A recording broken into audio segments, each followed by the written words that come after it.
So I've been bird watching since the age of 12. My grandparents, they were the first ones. They used to take me out at weekends, in evenings, my granddad in particular. I bought my first video camera probably in the mid-90s. I went into Curry's to buy a vacuum cleaner and came out with a camcorder. So that was, and then shortly after that I realised you could put a video camera up to the eyepiece of a scope, and at the time I was using Kowa, a Kowa scope, and it was surprising even back in the mid-90s how the quality of the image through a telescope. Really, so it's been many years of practice to get where I am now, really. So what drew me to birds in flight was the challenge, because it's all manual focus. You've got no aids of autofocus like you have with a DSLR and a long lens. It's all down to you keeping focus on your fast-moving subject, whether it be a bird in flight or hares running across a field. It's all down to you keeping focus. And it's a still, getting a still is capturing a single moment. But video is much more difficult because you're constantly tracking and constantly having to keep that subject in focus, which is even more difficult. And that's why it's a challenge. It's a proper challenge, and that's why I like doing birds in flight, fast-moving objects, because it's a challenge. My main scope is the TSN88, which has got, it's a fluorite lens, pure fluorite lens. It's got dual focus, quick focus, which makes it much easier to go from close in to distant stuff. So it makes it much easier to get on a bird flying and to keep on it. I tend to use, in birds in flight, I tend to use the zoom eyepiece, and most of the time I'll keep it at 25 times magnification. So I use the D810 Digiscoping adapter, which easily fits onto the eyepiece of the scope.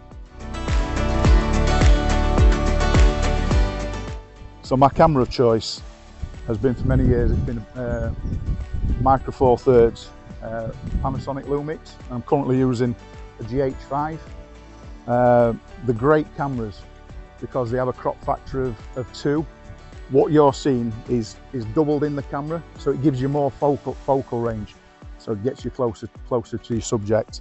I use an external microphone which cuts down on wind noise, and it focuses on the subject in front of it. I tend to use a gimbal purely because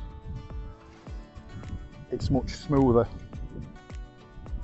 and when you're doing in particular video, it's imperative to have a smooth pan so you can follow stuff, and there's less shake as well, so it makes it much easier, much more stable to use a gimbal. Camera settings, for stills, aperture priority, and to get the shutter speed, because it's fixed aperture when you're digiscoping. So to get the shutter speed I need, I change the ISO.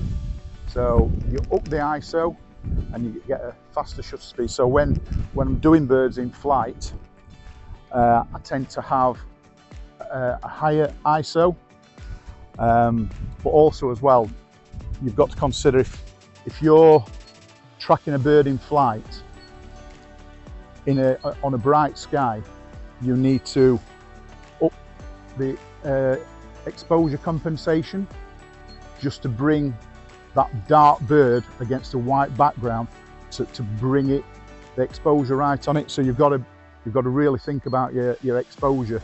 So another feature of mirrorless cameras, they have a focus assist called focus peaking, and what it does, it puts a halo when anything's in focus. It puts a halo, and you can choose the color of this halo. I choose a blue because another color that you can use is green, but obviously if you've got trees around you, you don't want to be having your focus peaking in green. So I choose blue, and when it's in focus, this blue halo comes up around anything.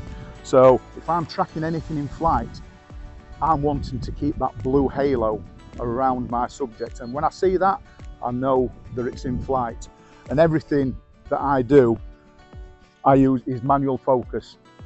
So it's fixed focus on the camera, and I focus with these two focusing wheels. That's the quick focus, then fine focus. Choose a straight scope rather than angled because it's much more intuitive. Like using a DSLR with a long lens, it's much easier to get on stuff and keep on stuff. Yeah, I tend to use minimum magnification on the eyepiece because that allows you greater depth of field, which is important on something that's flying, and it just makes it much easier to get on in the first place.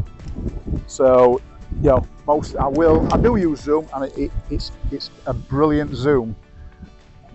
When you zoom it up to full magnification, it still holds definition, and you'd be surprised at the quality of the image, even on full zoom on the Kowa scopes. When I am on a bird in flight, I'm constantly adjusting the focus of a bird coming towards me, so you have to be constantly smooth focus. A bird's much easier, or an animal's much easier when it's moving parallel. So if it's moving parallel, you're not focusing as much, so you can just track it. It's much more difficult when you've got something coming towards you or moving away from you. So I've been asked how I do it. How do I get on a subject so quick and get the images I need? And I can only describe it as being a reflex. And if you practice at something, practice at singing, you get better at it. And it's took a lot of years of practice to, you know, fine-tune the things I do. So I would say if you want to start digiscoping birds, animals that are fast moving, it takes practice. But I've done it, you know, I'm not superhero, anybody can do it. What I would say is you've got to practice at it. That's the important thing. So the best time of day for shooting, in my opinion, is first thing in the morning and last thing in an evening, when the sun's at its lowest. It creates nice shadows, and also as well, I think something to take into account. First thing in the morning, there's very little wind. The wind tends to get up as the sun rises. So if I'm shooting, let's just say a duck or a grebe on water, there's no ripples on the water. The reflections are lovely.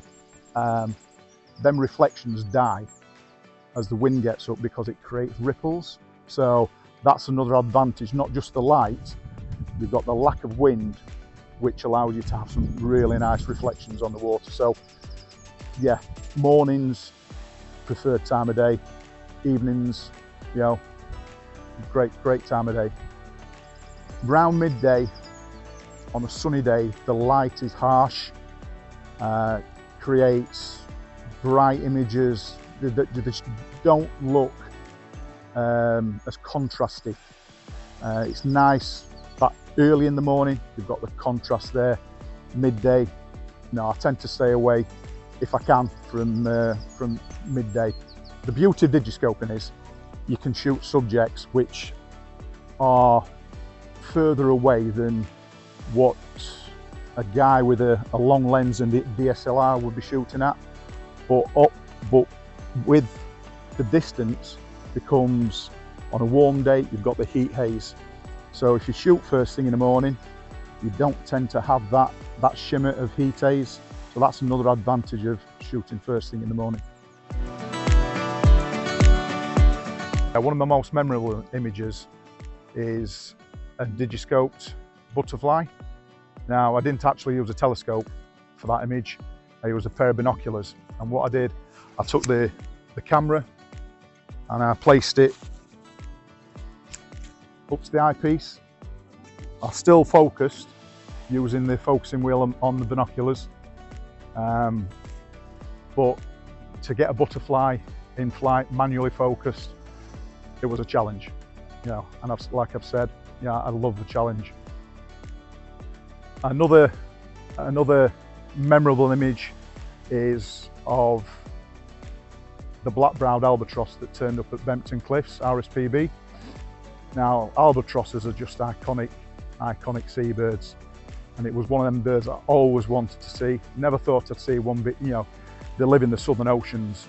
And to see one from land, to actually digiscope one, it was just one of them rare special moments. I've always been into looking at seabirds. I love watching seabirds. It's one of my favourite pastimes in birding.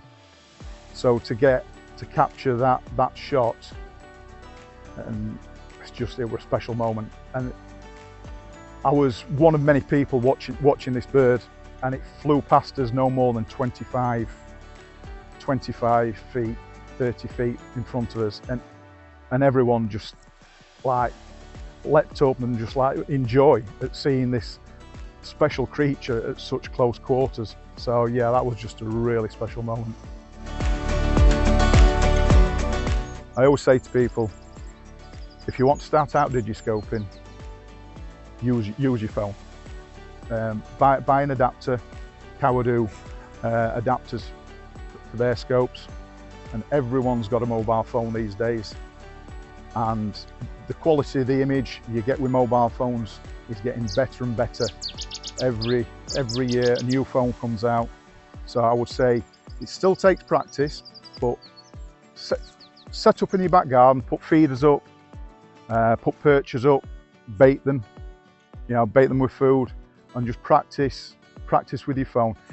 And if you get on using your phone, then you can progress to a setup like this with a DSLR or a Micro Four Thirds mirrorless cameras, and ultimately you will get a better image with these dedicated cameras. But if you want to start off, I always say start off with your phone first. Yeah, the pros and cons for using smartphones. You've got the convenience you've got your camera, and you will get some good images. The downside is it's very difficult to get fast moving subjects with the phone digiscoping. That's where using a mirrorless or a DSLR camera, the advantages come in, because it's much easier to track your subject. With a dedicated camera, you've got much more control over the settings, over a smartphone apps. For one, they have a much bigger sensor than the phones, so it creates a far better image. If you're blowing up an image and you're printing an image off with a phone, you could only go so far with the size of the image on paper, whereas a dedicated camera, you can blow them. I've had images blown up to life size, you know, of me. So that's one of the advantages of using a dedicated camera. But as I say, you take more practice with a phone. You can attach a phone, sort of pre-focus and then touch, and the phone will focus itself. So it's much easier with a phone to get focused on a subject that's not moving. I'll just say that, not moving. Much more difficult something in flight. I tend to use a phone for in-flight stuff. So that's where this comes in.